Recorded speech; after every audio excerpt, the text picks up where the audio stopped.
लालची मिठाई वाला। एक छोटे से गांव में एक मिठाई वाला रहता था जिसका नाम हरिहर था। वह बहुत ही प्रसिद्ध था और गांव भर में उसकी मिठाइयाँ प्रसिद्ध थी।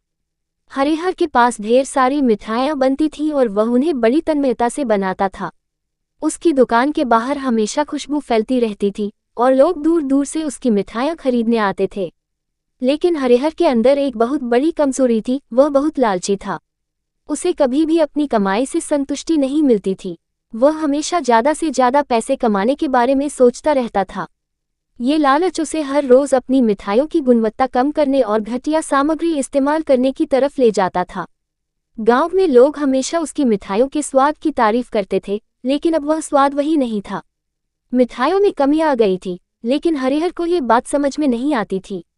उसकी पूरी तन्मयता सिर्फ अधिक पैसे कमाने में थी, न कि अपनी दुकान की गुणवत्ता में सुधार करने में। एक दिन गांव में एक बड़ा मेला हुआ। हरिहर ने सोचा, यह एक बड़ा अवसर है, मुझे इस मौके का पूरा फायदा उठाना चाहिए। उसने अपनी मिठाइयाँ तैयार की, लेकिन इस बार उसने मिठाइयों में ज़्यादा चीनी और कुछ और सस्ता सामग्री मिलाया ताकि उसे ज़्यादा मुनाफा हो। मेला शुरू हुआ और लोग उसकी मिठाइयाँ खरीदने आए। शुरू में लोग मिठाइयों का स्वाद लेते और तारीफ करते, लेकिन जैसे जैसे समय बढ़ा, लोगों को महसूस होने लगा कि मिठाइयाँ पहले जैसी स्वादिष्ट नहीं रही थीं। कुछ लोग जो पहले हरिहर की मिठाइयों के दीवाने थे, अब उन्हें बुरा लगने लगा। वे शिकायत करने लगे कि मिठाइयाँ अब सख्त और स्वाद में फीकी हो गई हैं। एक दिन एक बुजुर्ग महिला जो हरिहर की मिठाइयों की बहुत बड़ी ग्राहक थी, उसकी दुकान पर आई। उसने एक मिठाई खरीदी, लेकिन उसे खाते ही वह चौंक पड़ी। उसने हरिहर से पूछा, क्या तुमने इस मिठाई में कुछ बदल दिया है? ये तो पहले जैसी स्वादिष्ट नहीं है।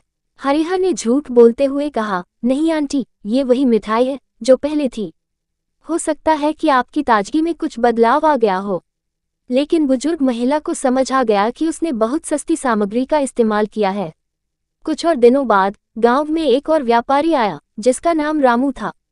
रामू ने मिठाइयाँ बेचना शुरू किया, लेकिन उसकी मिठाइयाँ हरिहर की मिठाइयों से कहीं बेहतर थीं। रामू ने अपनी मिठाइयों में ताजगी और गुणवत्ता पर जोर दिया था।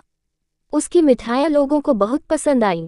लोग उसकी दुकान पर ज़्यादा आने लगे और हरिहर की दुकान खाली रहने लगी। हरिहर को समझ में आया कि लालच में आकर उसने अपनी दुकान और प्रतिष्ठा खो दी है।